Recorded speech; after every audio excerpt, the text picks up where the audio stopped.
Yes. సవాళ్లను సవాలు చేసిన victory. First cinema accidental hit 'కలియుగ పాండవులు'. ప్యూర్‌లీ డైరెక్టర్ రాఘవేంద్రరావు గారి టేకింగ్ మ్యాజిక్. తర్వాత వచ్చిన 'బ్రహ్మరుద్రులు', 'అజేయుడు', 'భారతంలో అర్జునుడు', 'త్రిమూర్తులు', 'విజేత విక్రమ్' అన్నీ ఫట్.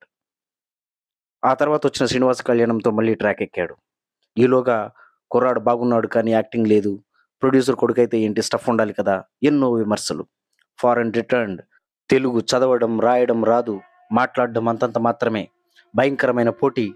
అప్పటికే సుప్రీం హీరోగా చెలరేగిపోతున్న చిరంజీవి. ఎన్టీఆర్ వారసత్వం. యువరత్న బాలకృష్ణ. ఏఎన్ఆర్ వారసత్వం.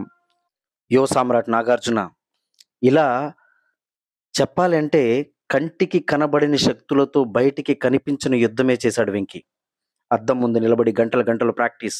Dialogue modulations, expressions. తెలుగు ట్యూటర్‌తో తెలుగు పర్ఫెక్షన్ కోసం మరో పక్కా యుద్ధం. మొత్తానికి మళ్ళీ హిట్ ట్రాక్ ఎక్కాడు. 'రక్తతిలకం', 'బ్రహ్మపుత్రుడు', 'ప్రేమ' లాంటి సినిమాలతో హిట్స్.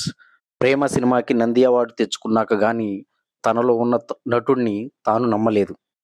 'బొబ్బిలి రాజా', 'శత్రువు', 'కూలీ నంబర్ వన్', 'క్షణక్షణం' లాంటి మాస్ హైట్స్‌ని చూసిన వెంకీ మాస్‌ను వదిలేసి ఫ్యామిలీ హీరో అయిపోయాడు.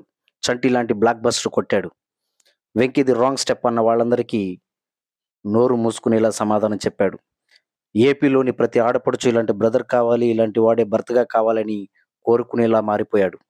'ప్రేమించుకుందాంరా', 'పెళ్లి చేసుకుందాం', 'ప్రేమంటే ఇదేరా', 'జయమ్మనదేరా', 'గణేష్', 'రాజా', 'కలిసుందాంరా' లాంటి బ్లాక్ బస్టర్లతో ఆయన సృష్టించిన సునామీ అంతా ఇంతా కాదు. 'కలిసుందాంరా'తో ఇండస్ట్రీ హిట్ కొట్టాడు. ఒక ఫ్యామిలీ హీరో, ఫ్యామిలీ ఎంటర్‌టైనర్‌తో ఇండస్ట్రీ హిట్ కొట్టడం అంటే మామూలు విషయం కాదు. అది ఆయన సునాయాసంగా ఒకటికి మించి చాలా సార్లు చేశాడనే చెప్పాలి. రీసెంట్‌గా సంక్రాంతికి విడుదలైన 'సంక్రాంతికి వస్తున్నాం' సినిమాతో ఏ సీనియర్ హీరో కొట్టలేని 300 కోట్ల క్లబ్‌లోకి చేరడం ఆయనకి మాత్రమే సాధ్యమైంది.